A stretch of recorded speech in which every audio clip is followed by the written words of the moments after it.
Slametan malem selikuran. Nah, wong Jawa kuno sing wis mlebu Islam kuwi setiap malem selikur wulan Ramadan kuwi ngenekne slametan.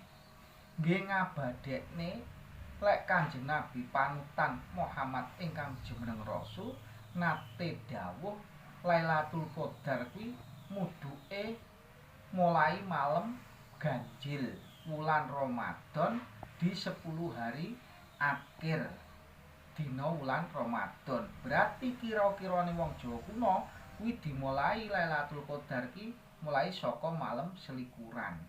Dadi malam selikuran kuwi ibarate wong mapak tanggal utawa mapak kedadian Lailatul Qadar. Mbok menawa-menawa entuk rahmate pangeran sing gedhe banget sing wujude Lailatul Qadar. Mongko kuwi wong Jawa kuno sing wis Islam ngenekne slametan lan sedekahan digawa nang langgar utawa masjid-masjid bar salat tarawih kae padha genduren selikuran. Mula adat iki adat sing apik lho. Gine wong sing ora cocok arepe cerita rena-rena ya ben sing penting iki apik.